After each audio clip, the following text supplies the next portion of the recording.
Hello, ये आपका है circulatory system part 2। First video में हम आपका डाल चुके हैं, इससे पहले वाली वीडियो में सर्कुलेटरी सिस्टम फर्स्ट। तो उसमें आपने ब्लड कंपोनेंट के बारे में पढ़ा था। आज आप आगे का टॉपिक पढ़ रहे हैं एंटीजन और एंटीबॉडीज़। तो एंटीजन और एंटीबॉडीज़ क्या होती है? ह्यूमन बॉडी में 2 टाइप्स के प्रोटीन पाए जाते हैं। 2 तरह के प्रोटीन होते हैं, एंटीजन और एंटीबॉडीज़। एंटीजन जो होते हैं वो भी 2 टाइप्स के होते हैं, एंटीजन ए, एंटीजन बी। और एंटीबॉडीज़ भी 2 टाइप के होते हैं, एंटीबॉडी ए और एंटीबॉडी बी। डिफरेंस ये है कि एंटीजन को हम कैपिटल लेटर से डिनोट करते हैं और एंटीबॉडीज़ को स्मॉल लेटर से। बाकी ये होती कहाँ है ब्लड में? है तो दोनों प्रोटीन, तो होती कहाँ है ब्लड में? तो एंटीजन्स जो होते हैं वो आरबीसी के आउटर मेम्ब्रेन में होते हैं और जो एंटीबॉडीज़ होते हैं वो प्लाज्मा में होते हैं। उसके बाद अब आपको हम बताते हैं ब्लड ग्रुप। ब्लड ग्रुप जो है उसके डिस्कवरर कौन है? Karl Landsteiner. Karl Landsteiner ने ही ब्लड ग्रुप की खोज की। उसके बाद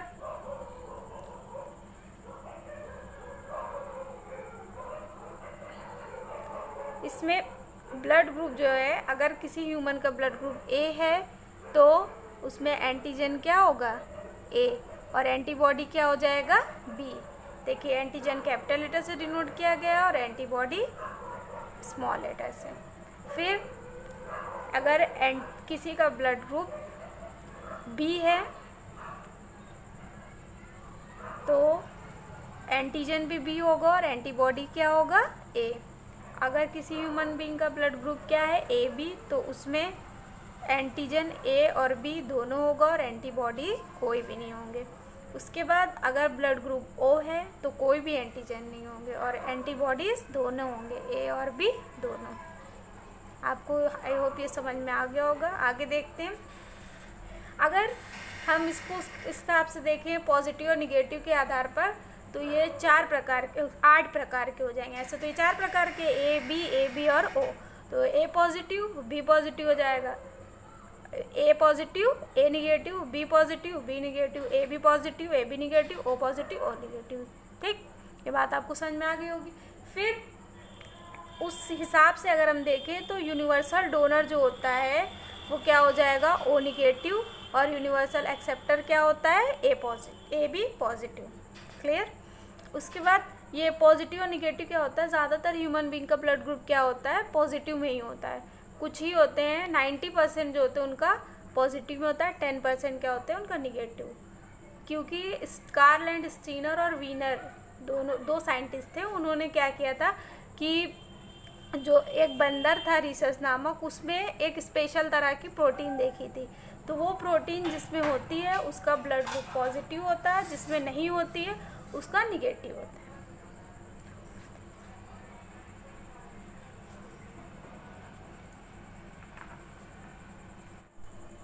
ब्लड ग्रुप डिटर्मिनेशन, रुधिर वर्ग निर्धारण कैसे करते हैं? इसके लिए स्लाइड लेते हैं। स्लाइड के 2 साइड्स होते हैं।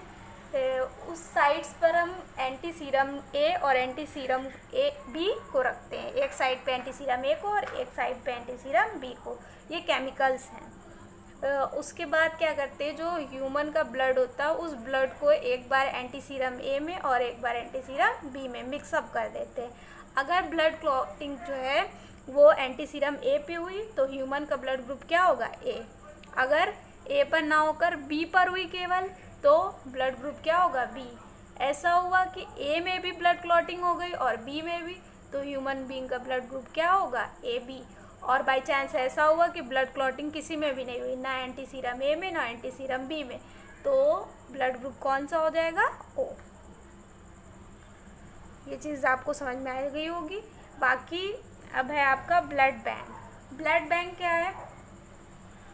ब्लड बैंक क्या है? एक ऐसी जगह है, एक ऐसा प्लेस है जहाँ पे हर तरह के ब्लड ग्रुप्स के को जो ब्लड है वो मिल जाते हैं, आसानी से रखे जाते हैं। क्यों रखे जाते हैं? ताकि जब किसी कोई ज़रूरत हो इमरजेंसी में तो वो मिल सके। और कैसे रखते हैं, कितने दिनों के लिए रखते हैं? तो ब्लड बैंक में ब्लड को हम 30 डेज तक रख सकते हैं सुरक्षित। किस टेम्परेचर पर रखते हैं? 4 से 5 डिग्री सेल्सियस पर। बाकी और क्या केमिकल क्या मिलाते हैं? Sodium citrate. अब आपको ब्लड और लिम्फ में डिफरेंस पढ़ाते हैं। तो ब्लड, रक्त आप पहले पढ़ चुके हो, इससे पहले वाली वीडियो में आपको पढ़ा चुके हैं। उसके बाद लिम्फ क्या होता है या लसिका क्या होती है, इसके बारे में समझिए। रक्त जो हमारा होता है, रक्त के छन्ने से एक रंगहीन पदार्थ बनता है जिसे हम क्या बोलते हैं, लिम्फ या लसिका। तो ये रक्त के छन्ने से निकलता है ये पदार्थ, ठीक। उसके बाद ब्लड और लिम्फ में आप डिफरेंस पढ़ेंगे, रक्त और लसिका में अंतर। तो आप पहले ये समझो, ब्लड जो होता है हमारा रेड कलर का होता है, पता है, और लिम्फ कैसी होती है, कलरलेस, कोई रंग नहीं होता इसका, ठीक। उसके बाद जो ब्लड होता है, ब्लड में आरबीसी होती है, ब्लड रेड होता है और कंपोनेंट आप पढ़ चुके हो पहले वाली वीडियो में। फिर देखिए लिम्फ जो होता है, लसिका, लसिका में आरबीसी नहीं होती है, तभी तो ये कलरलेस है, नहीं ये रेड ना होती। उसके बाद देखिए ब्लड जो होता है, ब्लड में डब्ल्यूबीसी जो होती है वो क्या होती है, वाइट ब्लड सेल्स या श्वेत रुधिर कणिका जो होती है, इसमें कम होती है और इसमें क्या होती है, ज़्यादा होती है लिम्फ में। उसके बाद ब्लड में सोल्यूबल प्रोटीन मतलब घुलनशील प्रोटीन की मात्रा अधिक होती है और अघुलनशील प्रोटीन की मात्रा कम होती है। उसी तरह लिम्फ में देखिए, लिम्फ में जो होता है वो सोल्यूबल प्रोटीन कम होता है, मतलब घुलनशील प्रोटीन कम होता है और अघुलनशील प्रोटीन ज़्यादा होता है।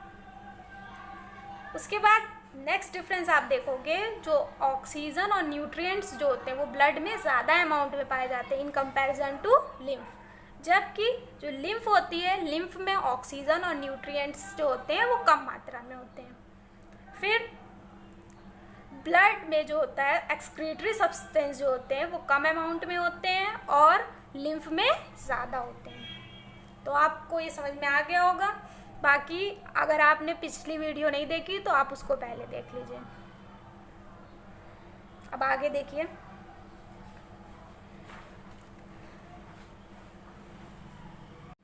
अब आपको बताएंगे ब्लड वेसल्स। ब्लड वेसल्स या रुधिर वाहिनियाँ क्या होती हैं, हमारे शरीर में ब्लड को एक जगह से दूसरी जगह तक ले जाने वाली जो नलिकाएं होती हैं, जो वेसल्स होती हैं, उन्हें हम क्या बोलते हैं, ब्लड वेसल्स या रुधिर वाहिनियाँ। ये कितने प्रकार की होती हैं, 3 प्रकार के, आर्टरीज, वेन्स, कैपिलरीज, ठीक, धमनियाँ, शिराएँ और केशिकाएँ। तो इनमें जो सबसे पतली ट्यूबल होती है वो होती है कैपिलरीज या केशिकाएँ।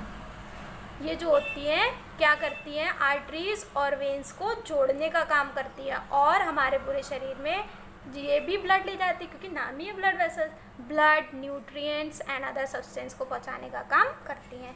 अब मेन आपको इन दोनों के बारे में पढ़ना, आर्टरीज और वेन्स के बारे में। तो आर्टरीज और वेन्स के बारे में हम अच्छे से समझ सकते हैं इन दोनों में अगर हम डिफरेंस को समझ लें। तो पहले आप देखिए, जो आर्टरीज होती हैं, आर्टरीज हमारी बॉडी में ब्लड को कहाँ से कहाँ ले जाती हैं, ब्लड को हार्ट से डिफरेंट ऑर्गन्स की तरफ ले जाती हैं। हृदय से अलग अलग अंगों में रुधिर को पहुंचाने का काम कौन करता है, आर्टरीज या धमनियाँ।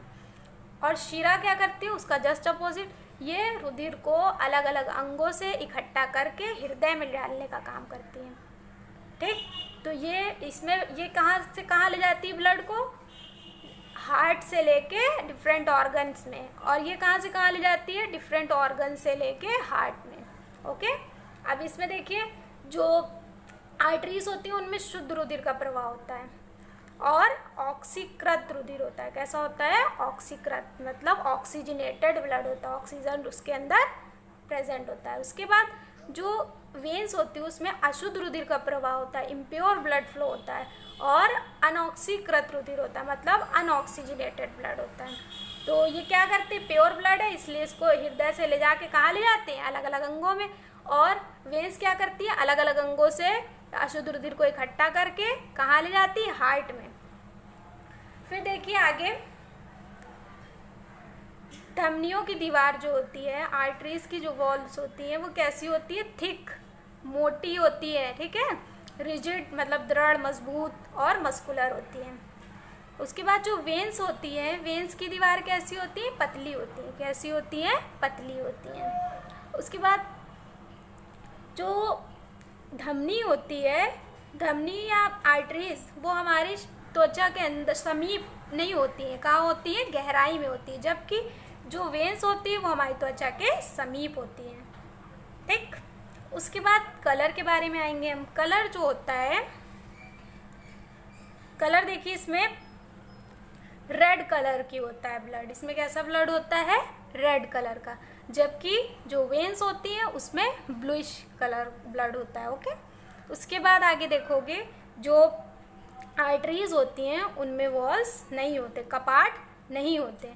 जबकि जो वेन्स होती हैं उसमें कपाट होते हैं।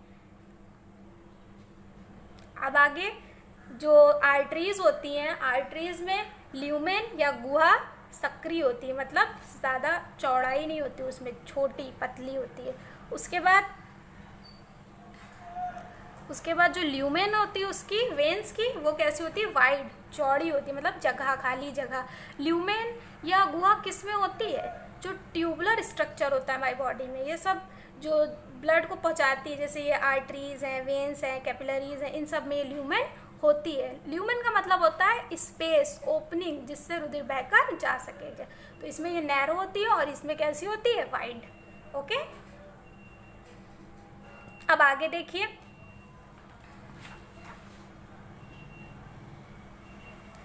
अब आगे है रक्तदाब या ब्लड प्रेशर। ठीक, रक्तदाब या ब्लड।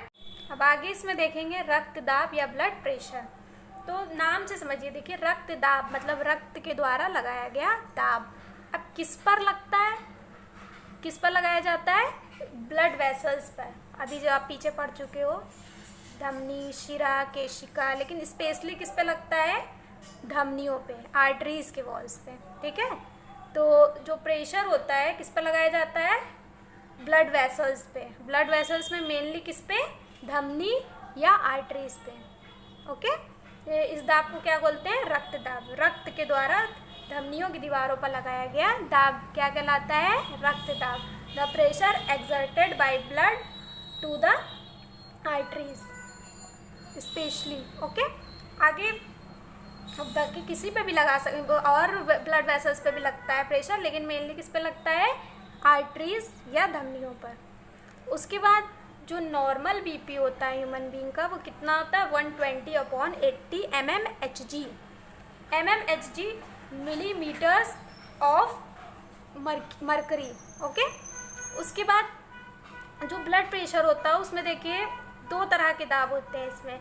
एक होता है प्रकुंचन दाब, एक होता है अनुशीतलन दाब, सिस्टोलिक और डायस्टोलिक बीपी। ओके, इसमें आपको पहले हम बता दें सिस्टोलिक क्या होता है। हाँ, आपको पता है हमारा हार्ट के थ्रू जो ब्लड होता है वो पूरा सर्कुलेट होता है। ठीक, हार्ट ही तो क्या करता है? पूरी बॉडी में ब्लड को पंप करने का काम करता है। तो हार्ट जब वो स्टेज, जब हार्ट जो एक बार हार्ट जब बीट करता है तो एक बार क्या करता है? उसमें संकुचन करता है, मतलब एक बार कॉन्ट्रैक्ट करता है और एक बार रिलैक्स करता है। रिलैक्सेशन और कॉन्ट्रैक्शन की प्रोसेस होती रहती है। तो जब संकुचन करता है मतलब कॉन्ट्रैक्शन करता है, उस टाइम जो दाब लगता है उसे हम क्या बोलते हैं? प्रकुंचन दाब। क्या बोलते हैं? प्रकुंचन दाब या सिस्टोलिक प्रेशर। ठीक, उसके बाद आया डायस्टोलिक प्रेशर। डायस्टोलिक प्रेशर जो होता है या अनुशीतलन दाब क्या होता है? यानी कि जो हमारा हृदय होता है वो जब फैलता है, मतलब जब उसके अंदर ब्लड आता है, तो उस टाइम जो दाब लगता है उसमें वो कौन सा दाब होता है? Diastolic pressure. ओके, तो ये क्या होता, तो आप फिर से समझ लीजिए एक बार, सिस्टोलिक ब्लड प्रेशर और डायस्टोलिक। तो सिस्टोलिक क्या है? वह दाब या वो प्रेशर जो हार्ट के कॉन्ट्रैक्शन के टाइम लगता है, और वो प्रेशर जो हार्ट के रिलैक्सेशन के टाइम लगता है उसे क्या बोलते हैं? Diastolic blood pressure. आपका सिस्टोलिक ब्लड प्रेशर कितना होता है? 120 mmHg, और डायस्टोलिक ब्लड प्रेशर कितना होता है? 80 mmHg। ओके, उसके बाद जो आपको पता होना चाहिए ये होता है नॉर्मल बीपी ना, 120/80 mmHg। अगर ज़्यादा बढ़ जाता है तो ब्लड प्रेशर हाई हो जाता है, कम हो जाता है तो ब्लड प्रेशर लो हो जाता है। ओके, उसके बाद इसमें आप देखोगे कि हाई बीपी कैसे स्टेज है, क्या हो जाता है हाई ब्लड प्रेशर में? हाई ब्लड प्रेशर में क्या हो जाता है? जब हमारा हार्ट ज़्यादा प्रेशर से ब्लड भेजने लगता है धमनियों में, ब्लड वेसल्स में। ठीक है, जो हमारा हार्ट होता है अगर वो ब्लड वेसल्स में बहुत ज़्यादा प्रेशर से ब्लड भेजने लगता है तो उस स्टेज को हम क्या बोलते हैं? High blood pressure. और ऐसा करता क्यों है? जब हमारी धमनियाँ किसी वजह से या आर्टरीज किसी वजह से क्या होती है, ब्लॉक हो जाती हैं, तो उस टाइम ब्लड जो है धीरे धीरे आता है, जिससे कि हार्ट ज़्यादा प्रेशर लगाता है, तो इसको क्या बोलते हैं, उच्च रक्तदाब। ठीक है। उसके बाद लो ब्लड प्रेशर क्या होता है, जब कम दाब से ब्लड भेजे, जब हार्ट जो होता है वो धमनियों में कम रेट से ब्लड को भेजे, तब क्या होगा, इस स्टेज को क्या कहेंगे, निम्न रक्तदाब या low blood pressure. Okay, clear हुआ। उसके बाद ये भी ध्यान रखिएगा कि हाई बीपी एक बीमारी है बड़ी, और इसमें ये क्या है, लो बीपी कोई बीमारी नहीं है, ये दुर्बलता, कमज़ोरी इसके वजह से जाता है। अगर ये हो गया तो आपको दिक्कत होगी, ये है तो इसमें इतनी दिक्कत नहीं, कोई बीमारी नहीं है, ये मतलब कमज़ोरी से होता है। ओके, अब आगे देखोगे आप,